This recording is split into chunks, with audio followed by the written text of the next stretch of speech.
What it do, reality crew? It's your main man, reality man, and I'm back, y'all, with another video, y'all. Hey, oh God, we doing this shit, y'all. We getting these videos in here, man.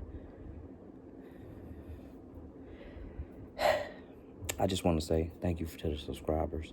You know what I'm saying, that we already got, man. I appreciate y'all, man.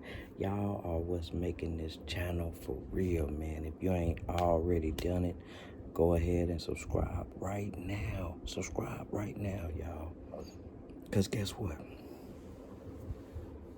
We on the road to 1 million and beyond. But our first checkpoint is 10,000, y'all. 10K, I'm going to do a giveaway. I'm sorry, 10K, I'm going to do a giveaway, y'all. Come on now. 10K subscribers, I'm going to do a giveaway. Let's hurry up and get there. Let's get there. Let's get there. Let's get there. You know what I'm saying? 10K, I'm doing a giveaway, y'all. All right? Every month, I'm going to give away some money forever, y'all. As long as YouTube pays me, I'm going to pay you, all right? You know what I'm saying? So let's get there, y'all. Let's get there.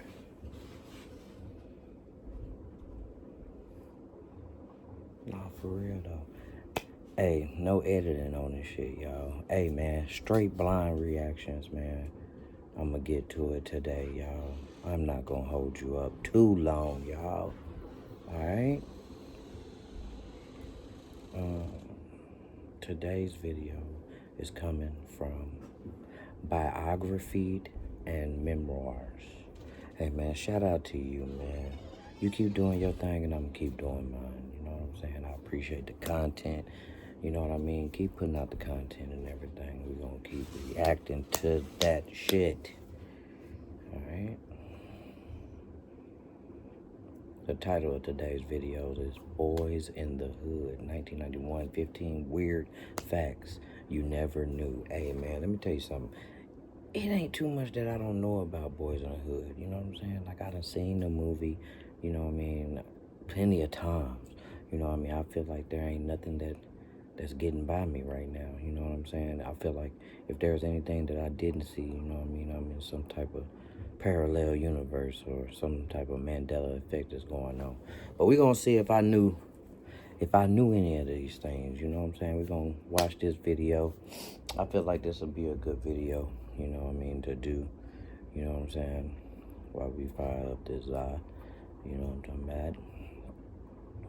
But yeah, man, shout out to the dispensaries, y'all. I love y'all, man. I love y'all from the bottom of my heart, man. Seriously, man. The real MVPs, y'all. Shout out to the dispensaries. Hey, y'all, but I ain't gonna hold you up too long, y'all. Let's get straight into this video. You think you know Boys in the Hood, but trust us, you don't. John Singleton's groundbreaking 1991 masterpiece changed cinema forever. But what happened behind the scenes was just as explosive as what you saw on screen. From real gang threats and actors who were actually living their characters' struggles, to shocking casting secrets, sound disasters, and near-fatal moments on set, this film hides truths that are stranger than fiction. Can you believe it's been almost 35 years since Boys in the Hood hit theaters? Let's pull back the curtain and uncover 15 weird, surprising, and downright unbelievable facts that will make you see this classic in a whole new light. Every gunshot was kept a secret from the cast. The opening scene of Boys in the Hood begins with a chilling 187, police code for a homicide by gunfire. The call echoes over the radio as terrified children cry out, realizing they may have just lost a family member. Director John Singleton wanted every moment of violence in the film to feel painfully real. To achieve that, he made a bold decision. He never told the actors when the gunshots would go off.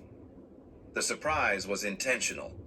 Every flinch, every look of fear, every instinctive reaction came straight from the actors' genuine shock.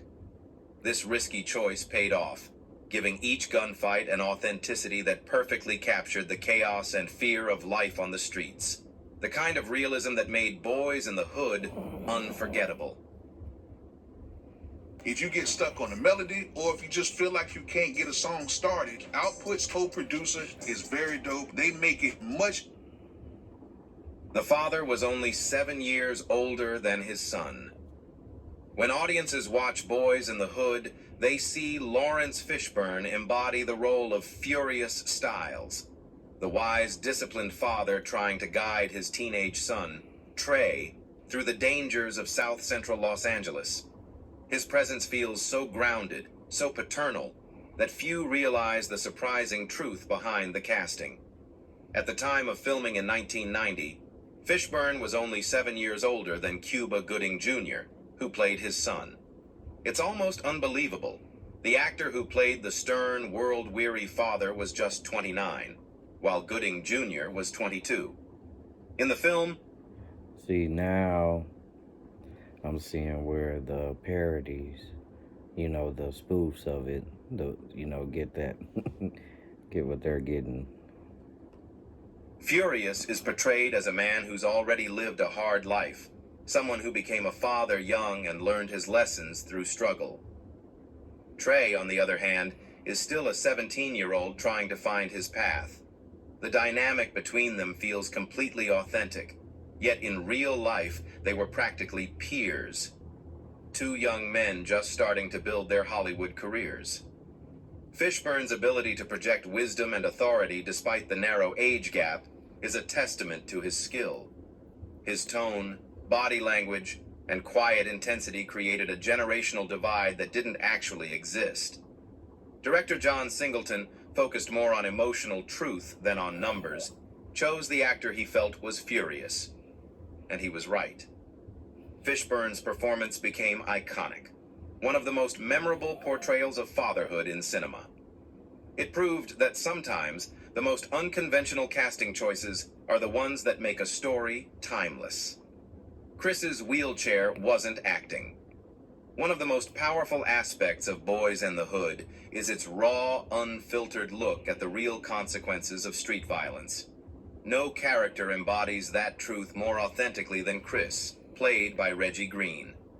In the film, Chris is one of Doughboy's closest friends, a young man confined to a wheelchair after being shot. But what most viewers never realized was that Green wasn't acting. He was actually paralyzed from the waist down in real life. When he was just 6 years old, growing up in Richmond, California, Reggie became an innocent victim of gun violence. During a heated argument between two neighbors, one of them grabbed the child and used him as a human shield. A single bullet struck Reggie, leaving him permanently paralyzed. As if that tragedy weren't enough, only 2 hours after the shooting, Reggie's father died of a drug overdose, a devastating double blow that would have broken most people. But instead of letting his pain define him, Reggie turned it into purpose. He began pursuing acting at just 13, landing roles in shows like Different Strokes, Highway to Heaven, and After MASH before being cast in Boys in the Hood. His presence in the film wasn't just about authenticity. It gave Singleton's story a layer of truth that no script could ever fully capture. Later in life, Green became a motivational speaker, sharing his story to help educate and inspire young people about the lasting impact of violence. His journey from tragedy to purpose made him more than just an actor. He became a voice for resilience and change. The mother was barely older than her sons. The casting in Boys in the Hood came with an unexpected twist that most viewers never realize.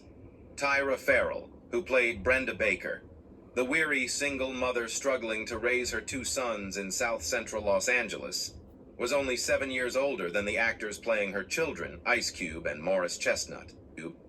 When filming began in 1990, Farrell was just 28, while Ice Cube was 21 and Chestnut 22. On screen, Brenda was meant to be a mother who had her boys at a young age and had spent years fighting to keep them safe amid poverty and violence. But in reality, the small age gap between the actors made this family dynamic even more intriguing. What makes Farrell's performance stand out is how completely she embodied the role of a worn-down mother. In key scenes, she disciplines Doughboy, telling him he's just like his father and destined for trouble, while showing tenderness and high hopes for Ricky, the son she believes can escape through football. Despite being close in age to her on-screen sons, Farrell delivered the emotional weight of a woman hardened by years of struggle. With the help of costume, makeup, and her own depth as an actress, she created the illusion of a mother shaped by hardship, and made one of the film's most powerful performances feel completely real. Gang members threatened to kill Ice Cube. Filming Boys in the Hood on the actual streets of South Central Los Angeles gave the movie its gritty realism, but it also brought real danger. During production, the cast and crew began receiving threats from real gang members. The most serious warning came against Ice Cube, when members of the Bloods took offense at how their gang was portrayed on screen. They made it clear that if the film showed them in a bad light, they couldn't guarantee the rapper-turned-actor's safety. The tension centered around a key scene where Ice Cube's character, Doughboy, who's implied to be affiliated with the Crips, shoots someone believed to be a Blood.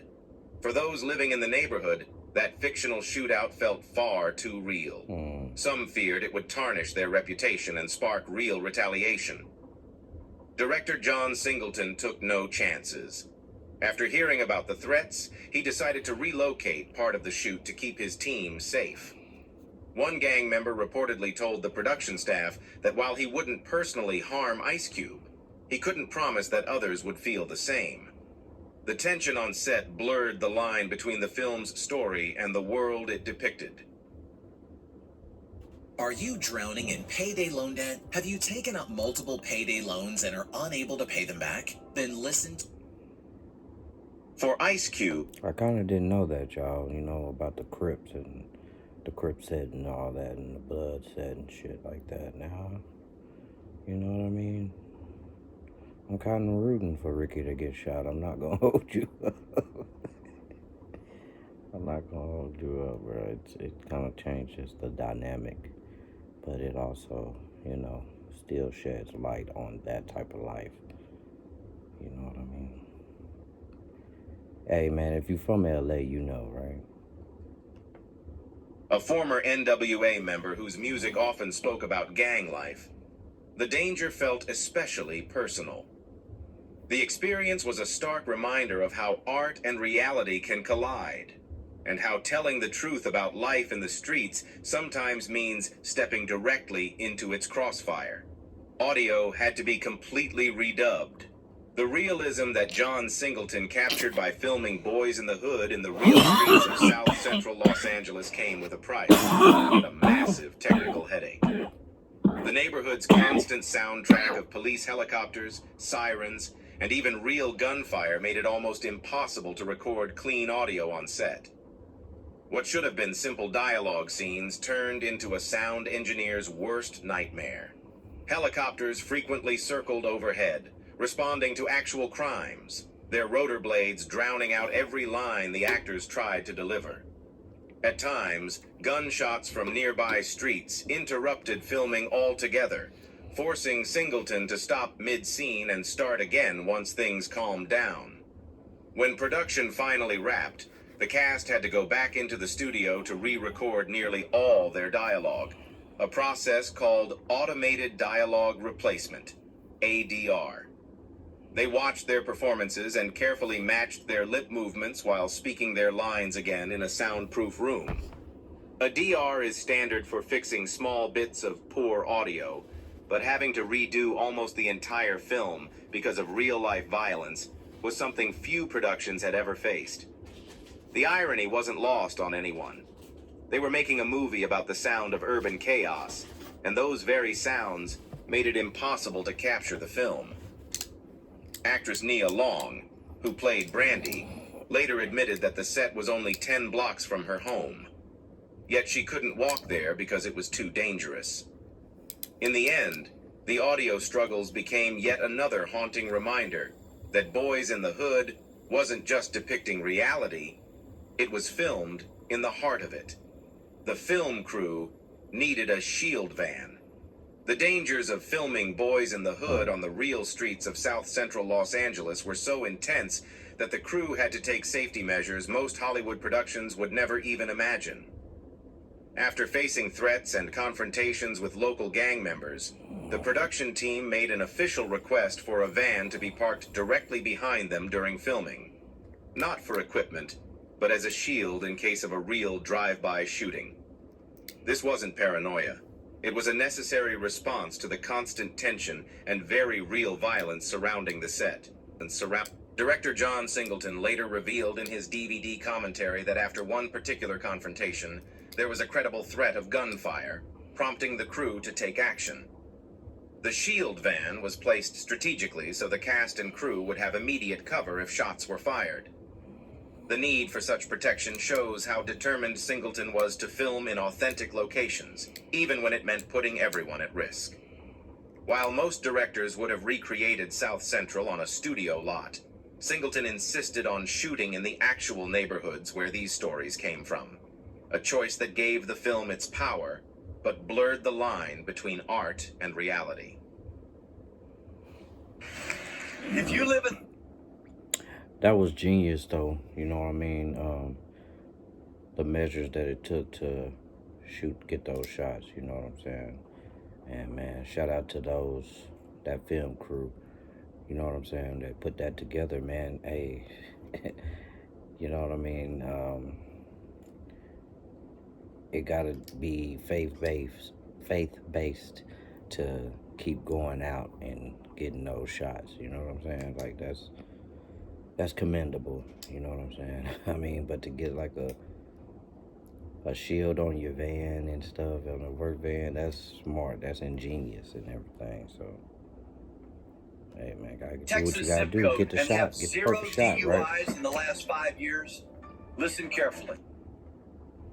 Actor Cuba Gooding Jr. later recalled that fistfights and threats were a daily occurrence on set, proving the van wasn't just a precaution, it was essential. The fact that a major studio film had to prepare for real gunfire while making a movie about gun violence says everything about the brutal honesty of Boys in the Hood. It didn't just depict life in South Central, it was made in the middle of it. Columbia offered Singleton $100,000 not to direct. When John Singleton first pitched his script for Boys in the Hood to Columbia Pictures, the studio executives instantly saw its potential, but they didn't trust a 23-year-old film school graduate with no directing experience to bring it to life. Their proposed solution was simple and tempting. They offered Singleton $100,000 to sell the script and let a more seasoned Hollywood director take charge. He'd still get credit and payment as the writer, but he'd have to step aside from directing. For a young filmmaker fresh out of USC Film School, that kind of money was life-changing. But Singleton didn't hesitate. He turned the offer down flat. He made one thing clear. He wouldn't sell his story unless he could direct it himself. His reasoning went far beyond ambition. It was about authenticity. Singleton believed that only someone who had actually lived in South Central Los Angeles, who understood its struggles, rhythms, and realities, could tell that story honestly. I wasn't going to let somebody from Idaho or Indiana direct this movie, he later said. For him, truth was more valuable than money. After weeks of tense negotiation, Columbia finally agreed, though they capped the film's budget at $6 million. It was a gamble, but one that changed movie history. Boys in the Hood. Man, gotta give John Singleton his flowers, man, because he definitely changed the way we viewed LA, man. He really put LA culture on the map, man, and sold it for real. On to earn $57 million worldwide, becoming a cultural milestone. Singleton made history as both the youngest person and the first African-American ever nominated for the Academy Award for Best Director. By standing his ground, John Singleton didn't just launch his own career. He reshaped Hollywood, proving that authentic stories told by authentic voices could captivate the world. The movie accidentally boosted beer sales. Boys in the Hood sparked a marketing phenomenon that no one saw coming. Scenes of characters drinking 40-ounce bottles of malt liquor unexpectedly sent beer sales skyrocketing, catching distributors completely off guard. The movie's raw, realistic portrayal of young men in South Central Los Angeles casually drinking St. Ides malt liquor as part of their everyday lives resonated so deeply with audiences that it triggered a buying frenzy. One Los Angeles distributor even had to ration his stock just to keep up with demand. This wasn't clever product placement. It was an accident born from authenticity. When viewers saw Ice Cube's character, Doughboy, and his friends drinking 40s on the corner, it didn't feel like a staged prop. It felt real. Director John Singleton never intended to promote alcohol. He included those details because that's what life looked like in that neighborhood. Raw, unfiltered, and honest. At the time, hip-hop culture already had a complicated relationship with alcohol brands, particularly malt liquor, which was heavily marketed to urban communities. But when those same products appeared prominently in a major Hollywood film, they gained a new level of visibility, and sales surged. Soon, the 40-ounce bottle became a symbol of street authenticity, representing the gritty realism of the world Singleton captured on film. The association grew so strong that Ice Cube later became a paid spokesperson for St. Ides, cashing in on the cultural connection that Boys in the Hood had helped create. But the partnership didn't last. The brand faced public backlash over controversial ad campaigns accused of targeting African American audiences and promoting unhealthy drinking habits. What began as a small detail in a movie scene ended up revealing just how powerful and unpredictable cinema's influence on real life can be.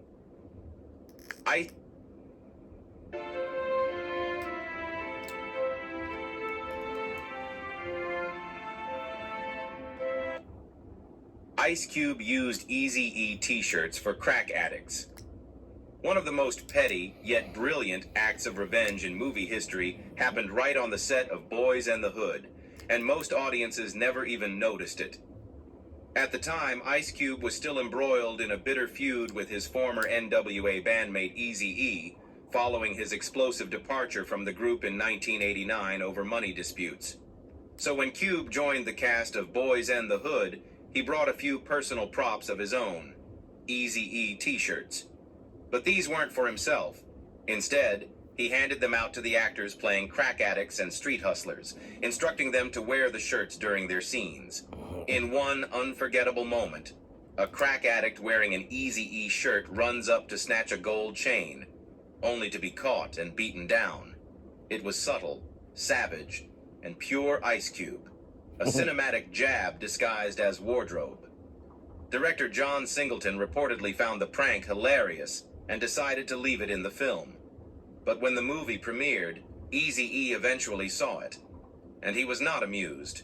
In an interview with Spin magazine, Eazy dismissed the film as a Monday after-school special with cursing, accusing Ice Cube of being used by Hollywood to sell tickets.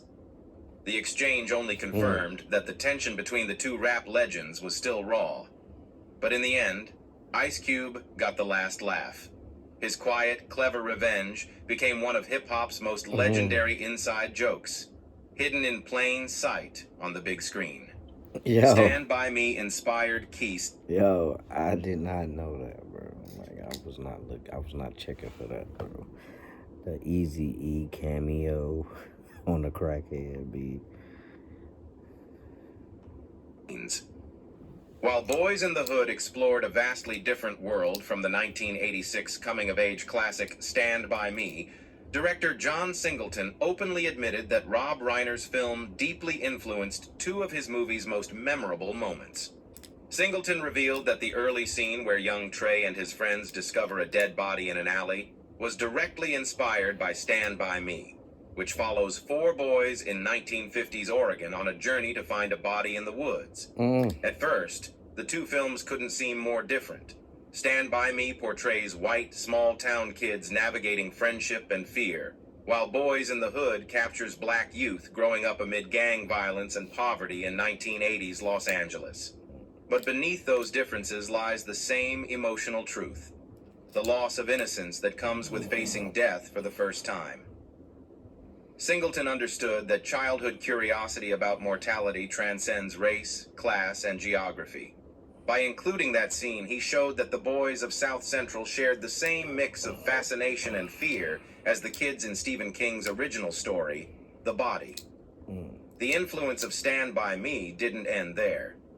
At the conclusion of Boys in the Hood, Singleton borrowed Reiner's powerful visual technique, having the main character fade from the screen as the story ends, symbolizing the passage of time and the death of youth.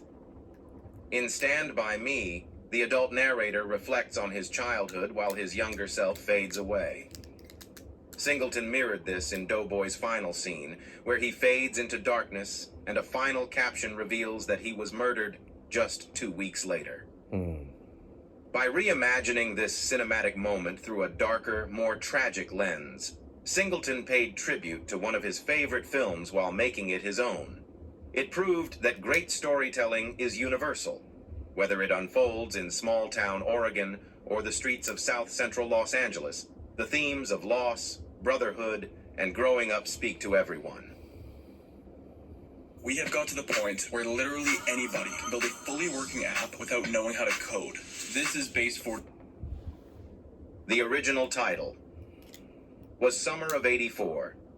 Before it became Boys in the Hood, John Singleton's groundbreaking film had a very different name: Summer of '84. When Singleton applied to USC's film school, the application asked aspiring filmmakers to describe 3 story ideas they hoped to one day turn into movies. Among his submissions was a concept called Summer of '84, a story he envisioned set during a defining period in South Central Los Angeles.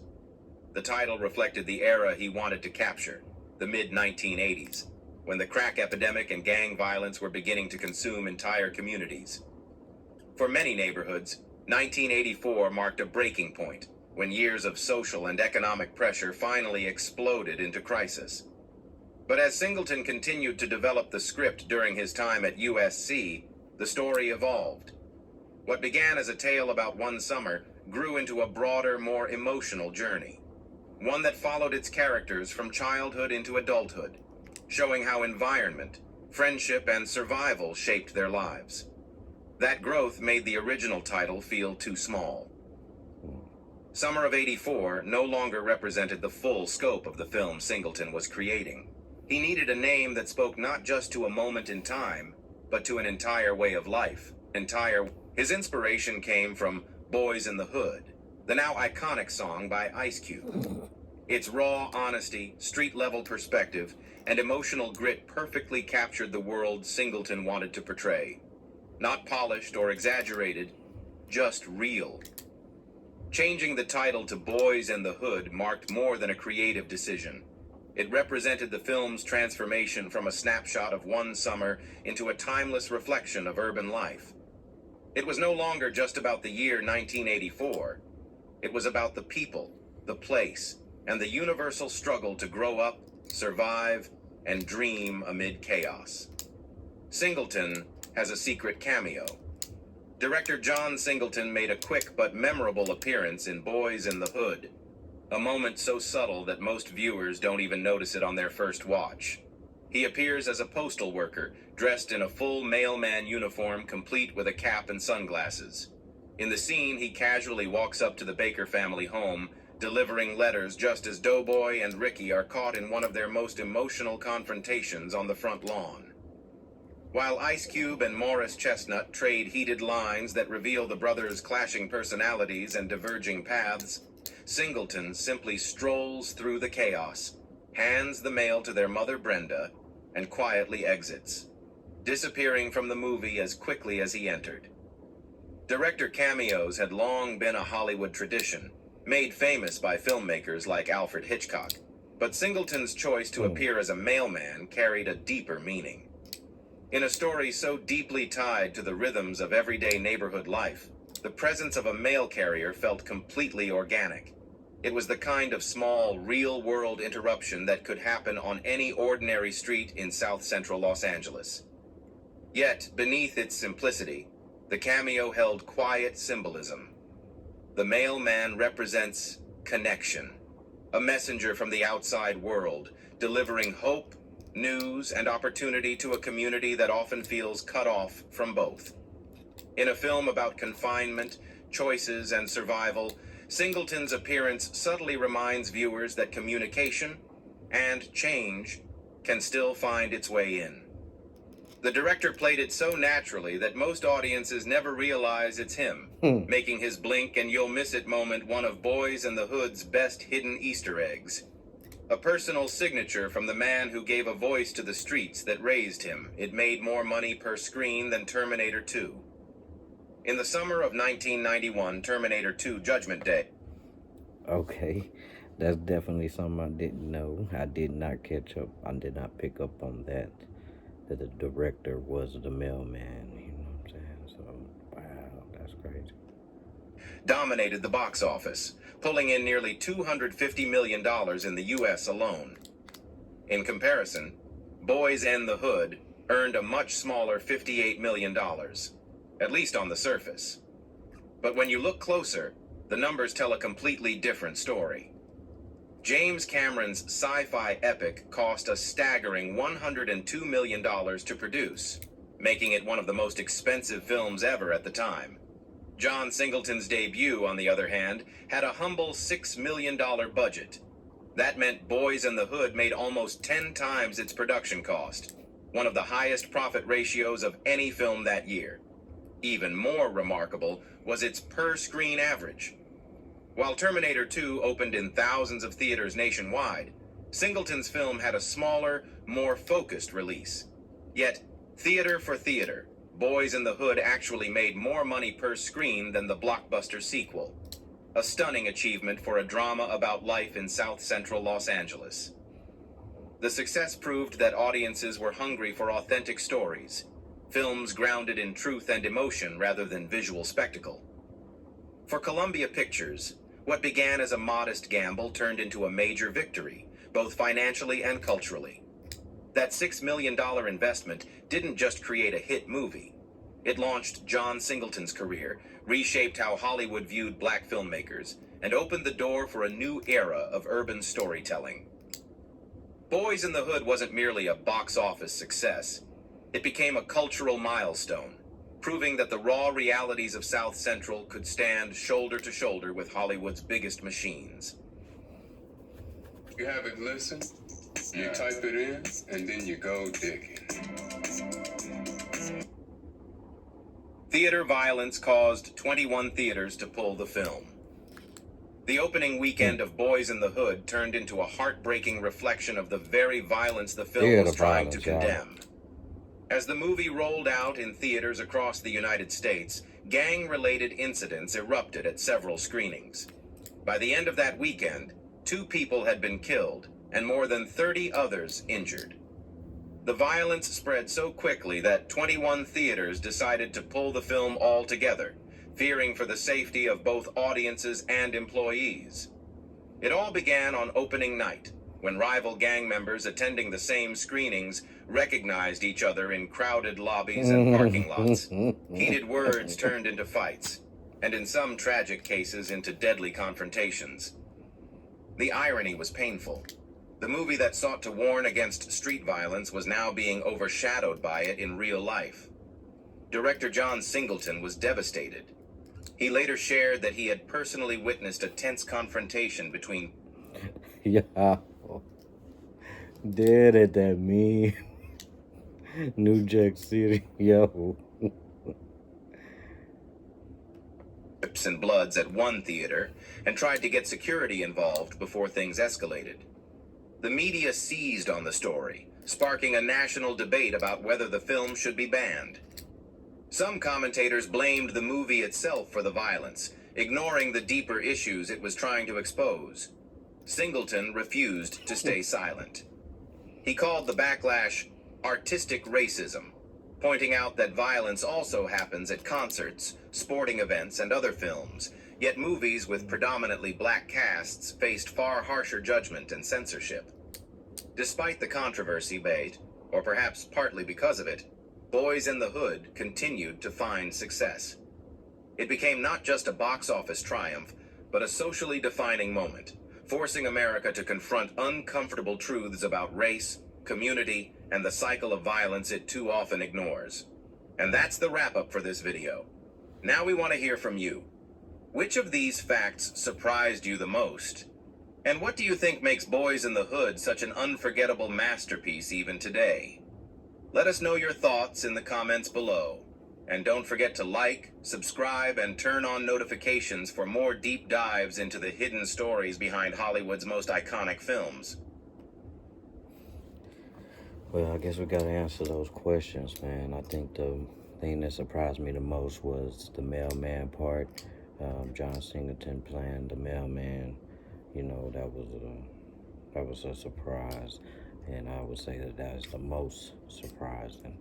And maybe why the film is still so iconic today is because it actually came from real street culture, actual culture, and the person that directed it wanted it to feel real, you know what I mean, as in terms of where you're staying and everything. I know if you're staying in LA or anything like that, it resonated with you because, you know, it's almost everyday life.